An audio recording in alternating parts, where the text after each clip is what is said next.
to start recording now. All right, so we are recording. So hi, Sally. Thank you so much for joining me today for our group, Healthy and in Control. I'm super excited. And for my guest here, this is Sally Peterson Love, correct? Well, you may as well just say Sally Love. That was my maiden name, and I've continued staying with that. But my official legal name is Peterson Love. But it's a lot easier just to remember Sally Love, which is all right. Sally Love, and I love the name. Thank you. You should be a relationship coach. With that name. Yeah, with my experience as well. Yeah, maybe. Yes. But Sally is a natural nutritionist and a soul wisdom coach, and that just sounds super cool. So definitely tell us a little bit about what that is, Sally.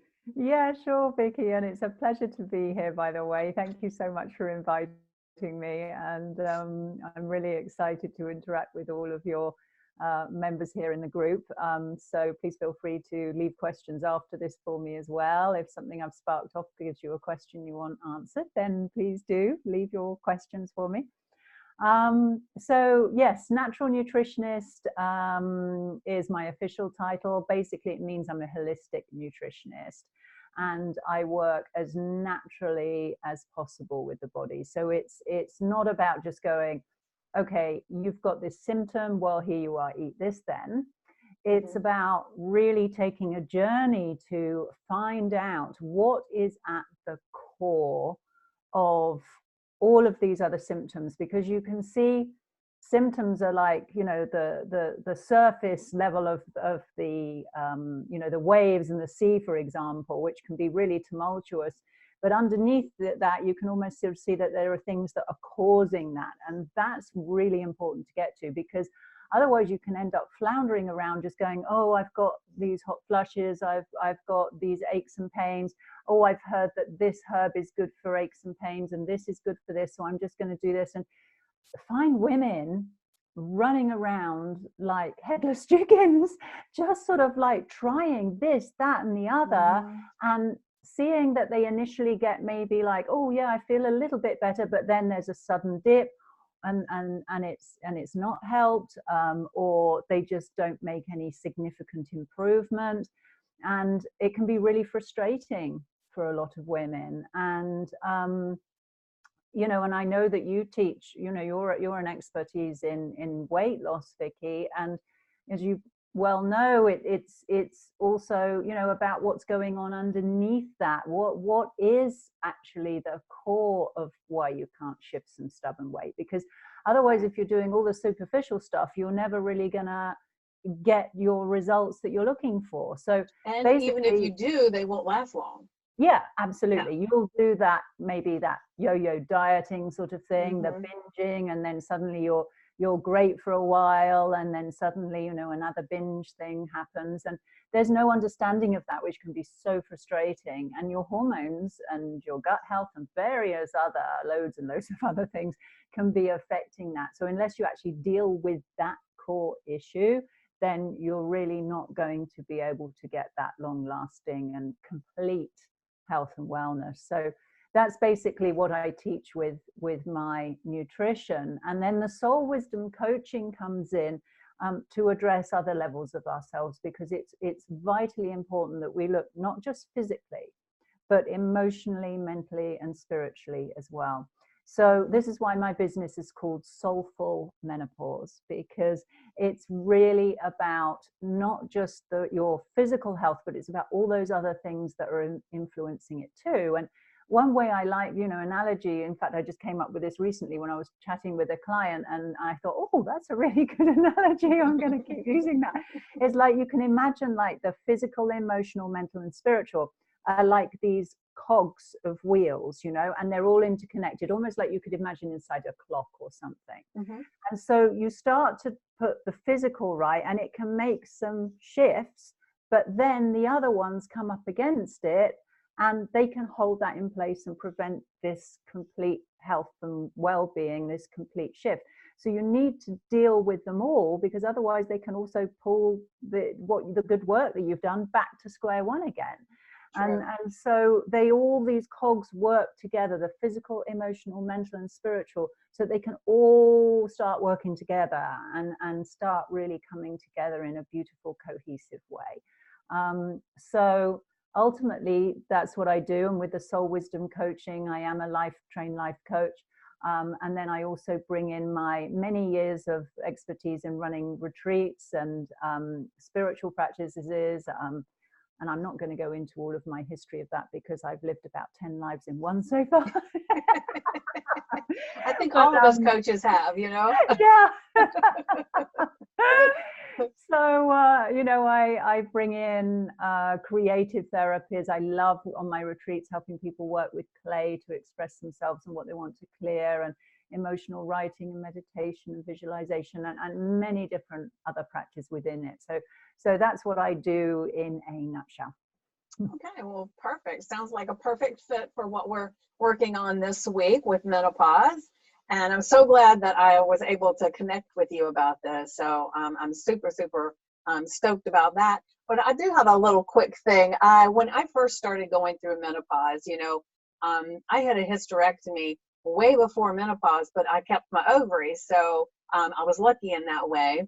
And so it was a very gradual, change for me. But I got to a place where just the age I was at, I thought I was supposed to do something about it. So I got some, it was supposed to be an all natural hormone replacement. It was like a tube, you rub it on your stomach and everything. And it was like, and like I said, I really wasn't having any issues at that time.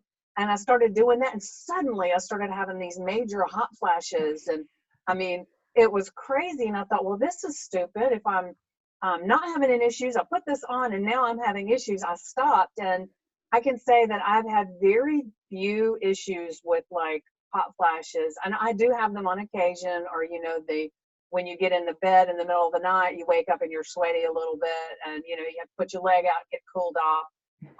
Those have been my major issues, other than, like I mentioned to you earlier, that I have some hair loss that I have. And I'm just going to just throw all this out here real quick for you.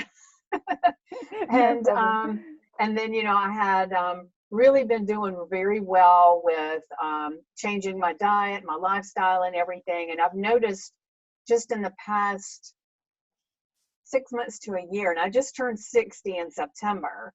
But I've noticed more issues with the belly fat that is a lot more stubborn and that kind of thing. So those are just things that, for just me personally.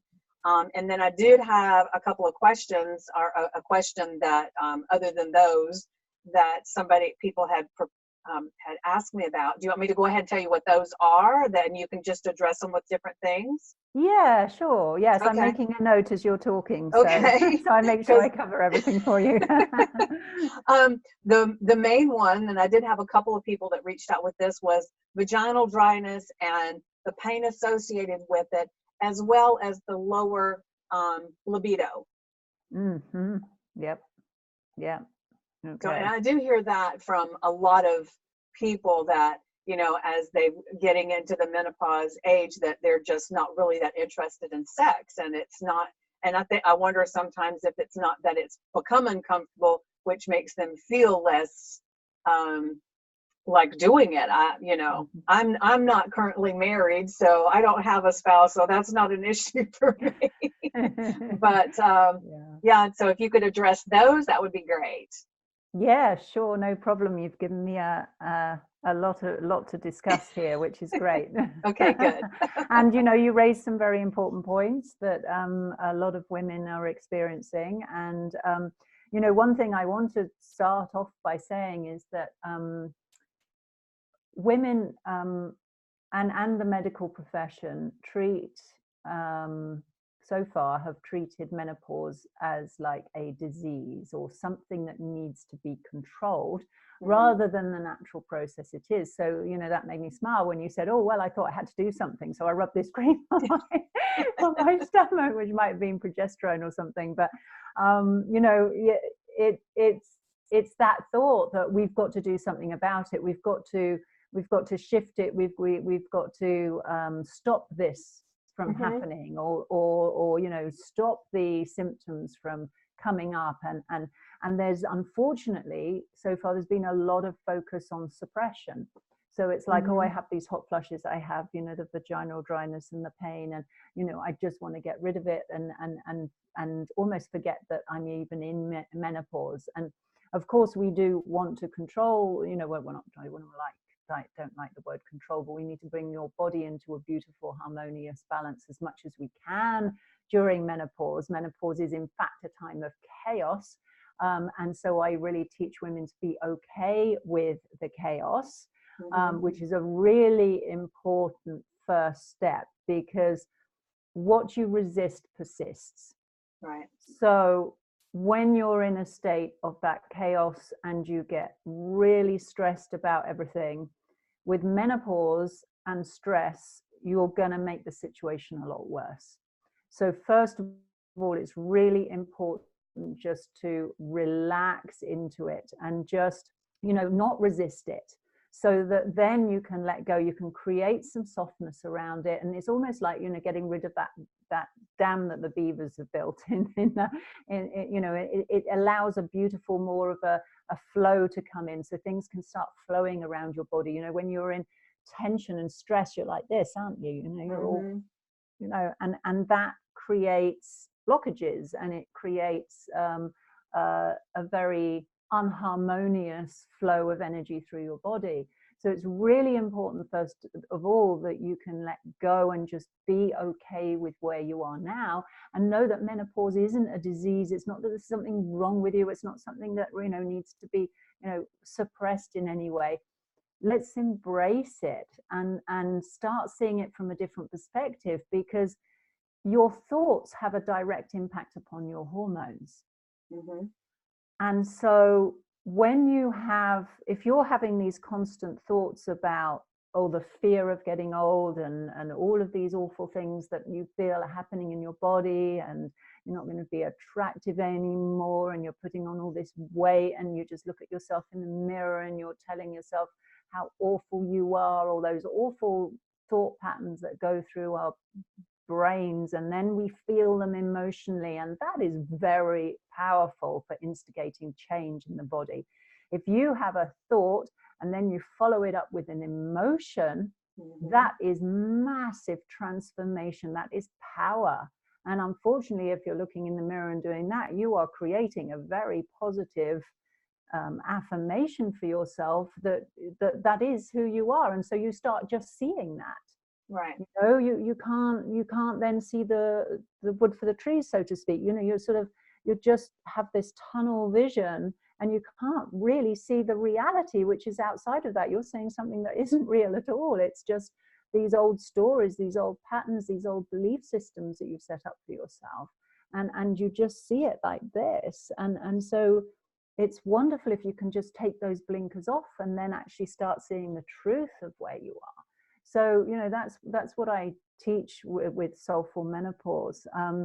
And so, yes, it really is vitally important to get to that place of acceptance and softening, so that you're not resisting, so that, you know, you're not, what you resist persists. You know, right. You can just let go within that. And I think one important thing, actually, Vicky, to start off with is, you know, the definition of menopause and the stages, because I think a lot of women can feel like you just suddenly enter it. And this actually causes quite a lot of consternation amongst, you know, if you're in a relationship and you're going through menopause, it's very often that your partner may well think that menopause just lasts for a couple of months or something. Well, I was actually surprised when I learned how early you really start having some of the menopause things begin. Yeah, absolutely. Yeah. I mean, you know, they can start in your late 30s. It's more often sort of like early 40s that it starts, and it's different with everybody. I think that's why I started those creams, because I was 50, and it was like, okay, well, I've got to be in menopause now. So I need to do this, was how I Right. looked at it, you know? Right, right, yeah. And you can find that actually the run up to menopause, so you have perimenopause. Perimenopause is the run up to menopause, and that can last like 10 years, Wow. and any time in between that. And then menopause is the time when, well, you don't almost really know that you're in menopause until you've had 12 months without a period. So you've had a whole year without having a period. And at that point, then you can say that you're in menopause. So Which is thrown off perimenopause, greatly when you've had a hysterectomy or something. That's why I just yeah, had no idea. And I know my sister, when she had her hysterectomy, they took her ovaries, so then she was just immediately in menopause. right. So that was a lot more difficult for her than for me, because I still had my ovaries, which seemed to be very active, you know, for a very, very long time. Yeah, yeah, and a surgical induced menopause is a big shock to the body. Hmm. You know, it's going through its usual sort of like flow and patterns, and then suddenly, bam, it's happening literally within hours. Hmm. Whereas it can take up to 10 years or more naturally. So that can be a very big shock to the body, most definitely. Yeah. And you know, I often talk about the chaos of menopause because it is, because our hormones are going everywhere. You know, one minute they can be, you know, really great and flowing normally, and then suddenly you're going to get a dip or a peak, and then this is just like a roller coaster ride. Hmm. And So how it would you sets describe like the dips and the peaks? How would we know that that's what's happening? Um, it's different for everyone. It's a great Okay. question. It's different for everyone, and you'll usually see that with symptoms, so to speak, in your body. So you can have the hot flushes that you know that we all know about, or flashes, depending on which part of the world you're from. I'm Hmm. British but live in America, so I think my vocabulary now. I've only been here 6 years, but I think it's all over the place. I speak some American and some British. So you get the best of both worlds. Yeah. So yes, there are many, many different sort of like symptoms that you can feel. Aches and pains, which often isn't attributed to menopause. The low libido, as you've talked about, and we're going to go into that. Memory problems, weight gain, particularly on the stomach, mood swings, the painful sex that we'll talk about as well. I had both my Achilles tendons, had issues with both my Achilles tendons. I was playing tennis, and suddenly both my Achilles were inflamed, and I was like, oh, I haven't been able to get back to, I'm just about to get back to tennis now. It's been a long road of really helping that, because the hormones actually affect all of your tendons and the Mm, elasticity in your okay. body. You know, this is why we see the aging, because the elasticity in our skin really sort of starts to change. So that can happen with all your tendons, for example. Okay. Depression, anxiety, heart palpitations, headaches, migraines. Um, oh, the list. I mean, the list goes on, and those are just like the physical things. You know, on an emotional level, you can have things like you can start changing the way that you see life, changing the way that you see your partner, changing the way that you see your work. Suddenly feeling restless, and suddenly feeling a sense of loss, like you don't know where you are or who you are anymore, or you're asking yourself questions like, well, who am I now? What do I want from the rest of my life? So you can get that real sort of sense of yeah, restlessness coming up, and anxiousness, and Wanting to reinvent anxiety is yourself. part of it. I'm sorry. Wanting to reinvent yourself. Yeah, absolutely. But then, sort of like, not with that, there's usually like this sort of chaos. So if you want to reinvent yourself when you're younger, it's just like, oh, okay, I want to really do this. Which direction do I want to go in? Hmm. Okay, you know. But when it comes to menopause, it's so much more powerful than that. Okay. It's you feel it within almost every single cell of your being. It's very difficult to describe this feeling, but I could just call it this amazing awakening. You know, I call us this stage as a fire moon goddess. You know, you may have heard of Yes. the stage being called crone, which I don't really like, because we see the crone as being this wizened old hunchback old woman, you know, Hmm. and you know, many, many years ago, hundreds of years ago, this would be the time we wouldn't live to this age. You know, this would be the time that we would die. Now it's not like that. This is the best time of our lives. I call this the autumn of our lives. I don't know if you can see my lovely autumn leaves. I can. I was admiring the lit up leaves. Yeah, and this is where we shine. This is where we get to really show our beautiful colors, all of the wisdom that we've gained from our lives so far. And there's this sudden awakening, and it's like, okay, girl, what are you going to do? This wisdom. This is time for you to show off all of your beautiful colors, everything that you've learned and gathered over these years. Now is the time to shine majestically. And so, you know, this is what I teach in Soulful Menopause. It's about being that fire moon goddess. It's like letting that fire come up and transform you. And so that's really important, to start seeing menopause as a really positive transition, a very powerful transition in our lives, when we can let go of all our old belief systems about these little cubby holes that we put ourselves in life. I don't know if you've had children or yes or not, but you know, women who've had children can then like have been classified as the mother, you know, and the wife or the partner, and you know, and suddenly, you know, I don't know, I'd love to hear your story on this. You know, if your children start leaving home, then did you go through a time when you were like, oh well, what am I going to do now? Yeah. I mean, I have I've been an empty nester twice. My daughter's left and come back, but I had already become a health coach before she left. So when she left, I didn't have as much issues because I had already started this new part of my life, and I spent my time working on that. I did find that I would dive into it and spend more time on it because the house was empty and it just didn't feel quite right, you know. But like I said, I believe when I first started going through menopause was when that's when I decided, you know, I wanted to do something different, something more, and became a health coach. So it was kind of like I didn't even realize that was menopause time. And so I started reinventing myself then.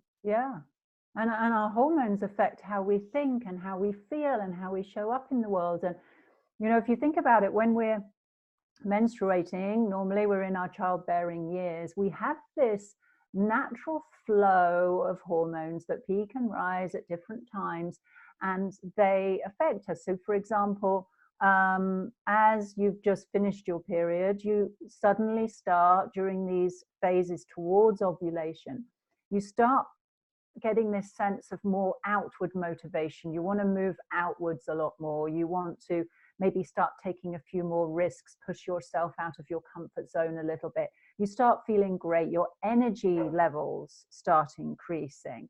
You get more sense of self-confidence. And then when ovulation occurs, that's when you're at your peak. You know, you're this beautiful, glowing goddess, because your hormones are signaling to the opposite sex, hey, I'm ripe for impregnation here. And these hormones drive who you see as attractive. So you see certain men as attractive because the biology of your body wants you to find a strong mate, of somebody who's going to help you produce strong offspring. And so you have this that comes up in you, and then you're really at your peak of your sexual desire. You know, you've got a very high sex drive at this time. You're most courageous. You can really take some big risks then, because nature is saying, hey, come on, move forward, you know, find this man, you know. And so you get this real surge at that time. And then after ovulation, you then start to the hormones kick in, where they start making you feel like you want to bond more. You want to bond with your friends more. You can start to get a little bit teary, or stuff will come up for you to notice in your life. So any issues, any emotional issues you haven't dealt with will start coming up to the surface. and by the way, if you are still menstruating, this is a time just to note them down, but not to address them, because this is a time you're feeling more teary and more vulnerable. And this is great. This is when everything starts coming up for you to see. And then when you have your period, that's the time of real low energy and rest, and your intuition is really good at that time. And so you want to pamper yourself, you want to rest, you want to be with friends that nurture, you want to nurture yourself. And so we have this flow that happens month by month by month, every single month for many, many years. And suddenly menopause comes, and it's not that. 1 month you may miss a period, you may miss a period for 2 months, or in perimenopause suddenly you'll find that you have 2 or 3 periods back to back. And so it's this chaos that I'm speaking about. It gets crazy. You don't know where you are anymore, you don't know where your emotions are anymore. You are literally stepping into a new cycle of being. And so it really affects us, how we show up in the world, how we look at the world, how we look at people around us, who we're attracted to. And it's no longer, our hormones are no longer driving us when we get to perimenopause about finding somebody so that we can have children with. Those hormones start backing off. Our biology is like, okay, that's not important anymore. So we start seeing the world completely differently. We see a lot of women getting divorced or having real issues in their relationships, when they reach perimenopause. So yeah, it's a really big time of change. Mm-hmm. Yes. When you're talking about the relationship thing, because I've been divorced for quite a long time, and I used to say, I was going to get remarried, and I dated a lot, and I really loved that. But I've gotten to this stage in my life, and that made me think about it, because now it's like I'm not even interested really in dating. I'm so busy doing the things that I want to do. It just feels like that's almost like it's something that I would have to do and not something that I would want to do. And who knows, it might change at some point, but that's kind of where I'm at in this stage of my life. I've just got so many things that are of interest to me and just draw me in, and a relationship with a man right now is not one of them. Yeah, why complicate things, eh? Yes. Oh, I love that. And I love that you recognize that it's in the present. It's about being in the present with it. Right now you're not in the space for that, but maybe in a week's time you might be, or in who knows, a few months, or in a few years, or maybe never, and it's like really being honest with where you're at in your life right now. And I think that that's beautiful. I think it's courageous of you. I think it shows that you've got a lot of self-confidence and self-esteem, because you don't feel like you're, there's no codependence there. You're not having that sort of sense of a need to have someone in your life. Your life can be full without that. And so that's really beautiful. Oh, thank you. So I did want to address some of those questions that you had. So I think we've looked at how menopause can be seen as a disease and why we need to, move away from that. You talked about the hair loss. So yes, the thing is that all our hormones are connected. They all work with one another. So, at menopause, we're usually looking at estrogen and progesterone and the fluctuations of those, but they have a knock-on effect with everything else. And all of the endocrine glands in the body are all communicating with one another.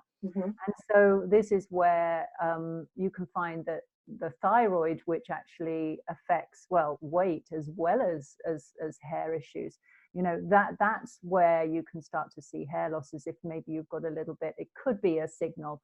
Not always the case, of course. We have to find out what's going on for the individual, but it could certainly be a signal that the thyroid is a bit sluggish.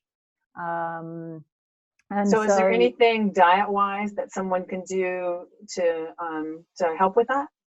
Yeah, there is. Certainly, getting some iodine in your diet is really nice.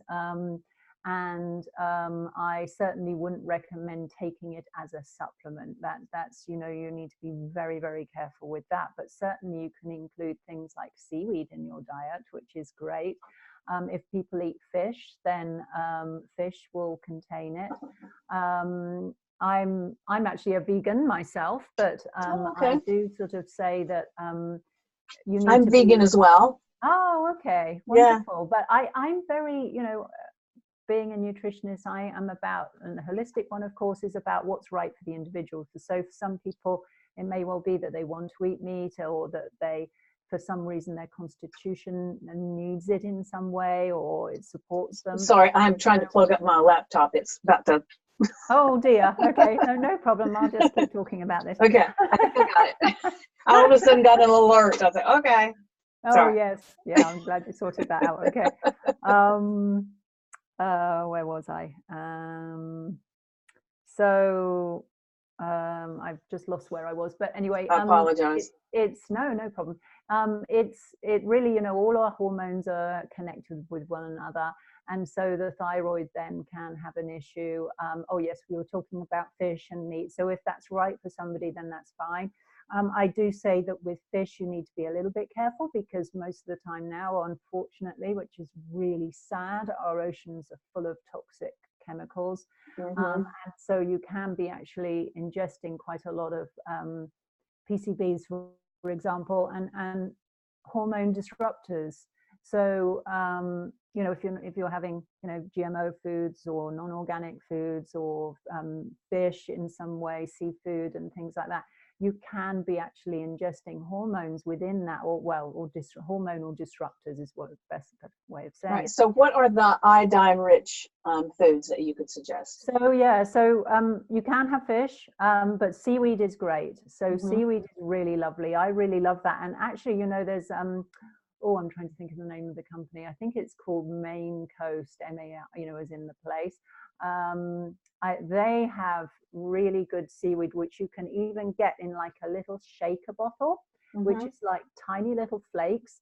And you can use that as a substitute for salt. You can just sprinkle it on your food. You can. And that was Maine Coast? Maine Coast, I think it's called. I can double check after this. Yeah, definitely, because I'd be interested in checking that out. Yeah, I'll put a link to that company, because that would be my recommendation, because it's so easy. I always say the easiest route possible. And that you just get it out of the container, you sprinkle it on your food, and done. Great.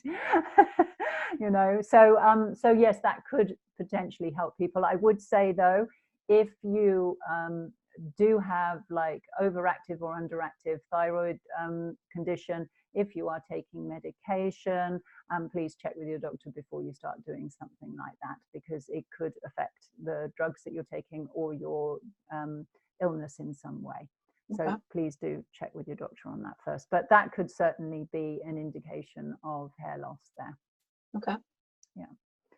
The other thing that you mentioned was about the belly fat, which is a really interesting point. The estrogen, what your body will do, your body will always do the best for you it possibly can. And we can sometimes feel that our bodies are working against us, but they never are. They are always doing the best for us in what we give them and where they're at. So this involves all your life history, everything that you've inherited. You know, that's what I love about what I do, is that I deal with a 1,000-piece jigsaw puzzle with clients. Is I look at their whole medical history, including, if they've got it, any major key points between their parents and their grandparents. And then I look at all their life choices that they've made, you know, how they've eaten, what environment they've been in, how much stress that they've been under, et cetera, et cetera. So that always becomes part of the process of really getting down to the core issue. But what your body will do during starting at perimenopause and into menopause is that your body will create more fat. Because your hormones are made from fat. So your body will actually distribute more fat, so that it can actually, those fat cells can actually sort of produce more estrogen for you. The trouble is that estrogen isn't a healthy estrogen. And so we need to be very careful of that, especially when it comes on the tummy. Now, when it comes on the tummy, that's it's a normal place for the fat to go. And it's almost like, I feel like a sort of like a protective barrier almost over the womb. So I always look at what's going on emotionally and spiritually for women, around, a need to protect your feminine self, a need to protect yourself in some way. Now that can be huge, that opens Pandora's box of what it can be for people individually. And it can also come down to creativity, about not being creative enough, or not having something that you feel is beautifully creative in your life. But anyway, so that belly fat can be there for that pure reason, that your body is going, okay, I need more estrogen. How am I going to do this? Okay, I'm going to deposit more fat on the body and be able to produce it from that.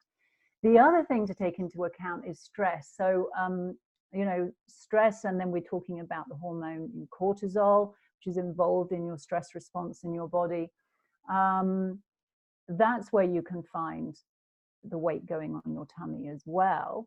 And it can be that you can say, well, I'm not stressed right now, I don't know why it's there, and it's your life history. So what has your life history to date been about? Have you had lots of stress in your life? And also, Vicky, I think the really important thing to note here is that we've got used to living with stress.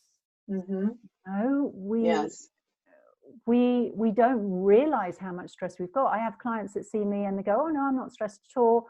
And I go through everything with them, and then they realize, oh my word, I am so stressed. But it's not just what's going on with, are you stressed about your job? Are you stressed about finances? Are you stressed about your home? It's also your body's stress. So, how many chemicals are going through your body? I mean, every day we're exposed to them with the things that are sprayed on our furniture, the flame retardants, for example, everything in our carpets, that we have stain retardants, for our carpets, and then we have chemicals in our body products. And I'm having a hot flush right now. I don't know if you can see. I can't. But feel free to fan away. I love it, because I always feel this is coming up for me at a time like right now that I'm really passionate about sharing this information, and this is what really fuels my creativity. So right now my body's going. But talking about the chemicals and everything and our environment and our food, I spent a week earlier. I guess it was in October, I can't even remember, but I spent a week talking about the chemicals in our food, how to kind of maybe replace things. I have my essential oils going all the time, and, I make my own deodorants, I make my own cleaner and that kind of thing. So I've really, really become a big proponent on trying to avoid chemicals. And I actually tell my clients, instead of counting calories, to count chemicals in food. And so you can stay away from as much chemicals in your food as possible. Yeah, so definitely, absolutely. I definitely am on the chemical bandwagon. That is very, very important to me. Yeah, absolutely. And like I said, they can disrupt your hormones as well. And then there's also stress from sugar, for example, that can cause stress in the body. Caffeine, if you're sensitive to that particularly, or having too much of it. Alcohol. And then also we're looking at environmental stresses as well. We're breathing, breathing toxic air all the time. Where do you live? Do you live in a city? Okay, you're breathing more toxic air. We need to offset that somehow. So there are all these stresses that can then also create the belly fat as well. Right. So, all of this needs to be taken into account. And it's, like I say, it's individual for everyone. It depends on where they live, what stress they've had, what they're eating, where they're feeling emotionally, mentally, physically, and spiritually. So yes, that's the reason why belly fat can really sort of start occurring during menopause, definitely. And then you wanted to talk about vaginal dryness and pain. And so that's another very, very common symptom of menopause. because of the fluctuations of our hormones. I think, Vicky, you were saying about, oh yeah, the low libido and tying it in with that, weren't you? Right. Yeah. So certainly having a low libido is most definitely at the top of the list there as well for people. And this is where it can just open Pandora's box as well. There can be so many things to address within that. Is it because you're not happy in your relationship? Is it because you're not happy with yourself? Is it because there's this restlessness coming up within you, and there's so much that you're dealing with within yourself, you just can't be thinking about giving to anything or anybody else right now? There can be all sorts of things going on like that. But that certainly can stop you wanting to have sex. I had that for a while myself because it was just too painful, and it was just too depressing to be in that situation, and you don't know what to do about it. And then there's probably stress coming at you from your partner as well, and then that makes the whole situation worse. So there's loads of different pieces of the jigsaw puzzle that need to be taken into account for this. But a few things to do that I've used, which have been very helpful for me, is coconut oil. Coconut oil is fantastic.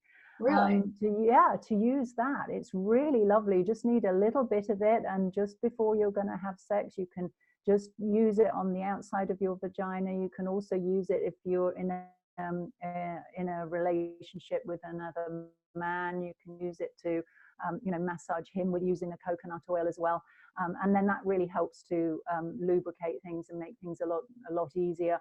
Also foreplay, a longer time of foreplay, a longer time of for women, the romance, the sense of being nurtured, not just this wham bam thank you ma'am approach. It just doesn't work for us when we're in this state. We need more of that beautiful sense of nurturing and feeling like we're being held in a beautiful, comfortable, safe place, because we're going through so much turmoil. We really need that space. And when we receive that feeling like we can be held and nurtured, then we can let go. But otherwise we're all tensed up. And there are also some like pessaries that you can get, which you can put inside, which are very natural. There is a particular company I use, but you need to go and see your doctor before you use this yourself. But they can be a mixture of, like, they could be progesterone, estrogen, DHEA, for example. They could be one or other of those, or a combination of them in certain different quantities. That can really help tremendously. So that's something definitely to ask your doctor about. And if you want to know, the company that I use is called Bezwecken. And I'll put another link to that, shall I? Okay. So that people can take that along with them to their doctor to discuss it, and then they know that they've got that particular company, which I love, because it's completely natural. It's beautiful, really lovely blend. So you can use that just before you have sex, or just even use it. You don't have to be in a relationship, but just to use it. You can get this beautiful sense of more lusciousness and feeling a lot more healthier there. That you can not, it can sometimes, it doesn't have to be linked with sex, because you can sometimes feel a little bit more dry there, and you can get irritation, and sometimes you can get like a little bit of bleeding that will come from your vagina if it's dry. So even just using that, whether you're having sex or not, can be really beautiful, supportive thing to do. But do see your doctor about using that as well. Okay. So yeah, I think that's crossed everything off my list that you wanted to talk about. So is there any advice, other than these few things that you've gone over, that impart some wisdom of some kind that to leave our viewers with? Yeah, and one thing is how I view this stage in life, which actually I think is a great idea for everybody, whether we're in menopause or not, to look at, is that I see that like when we're walking down the pathways in our lives, it's almost like taking this journey. You know, we're on the journey, the path of our life, and we've got a backpack on. And I like to see that the experiences that we have are like finding a rock on the side of the road, and okay, this is this experience, right? Put that in my backpack, off I trot. I have this other experience, it's another rock, I pick it up, put it in my backpack. And by the time you get to menopause, you're a little bit like, oh, wow, this is a bit heavy. And so you sit down at a crossroads, because you usually find yourself at a crossroads at this point in time in life. And you sit at the crossroads, you take the backpack off. It's only then that you realize how heavy it was, because there's been an incremental increase of these life experiences. And you take time to sit down and look through that backpack, and you pick up a rock and you go, okay, who are you? What are you? What were those situations? Who are the people involved? Right, okay. Am I holding on to anything that isn't mine? Am I holding on to anything that's no longer supporting me, serving me? And to go through a process of looking at that. And then what I say is that you crack that rock open, you blast it into smithereens, and inside you'll find a beautiful jewel. And that's your jewel of wisdom. And then you carry that with you forward on your path. And you do that with all the rocks that were in your rucksack. You're going through it all. So then by the time you move forward, you've got this handful of beautiful, glowing, shining jewels that you can then take with you on your next path. And you're more likely then to be freer of all of this stuff that's been so heavy in your life, that's been affecting your health and your well-being in the myriad of different ways that it does. And then really start to move forward from that sense of clarity, because our past experiences can affect how we think and how we feel, and what we expect in our lives, and the way we see ourselves and the way we see our bodies, and you know, all the external conditioning that comes from the media and the news, and so it's a really beautiful time to do that during menopause. But I say, if you're not in menopause, do that now anyway. Your backpack's going to be lighter by the time you reach menopause. And I think you mentioned this in your video earlier on in the week, Vicky, that the earlier you can prepare for menopause, the better, because you're going to have a much better experience of it if you do. So I would certainly say, you know, focus on that right now. And the one thing to focus on that's going to make the biggest effect, the most beneficial effect for you, is dealing with stress.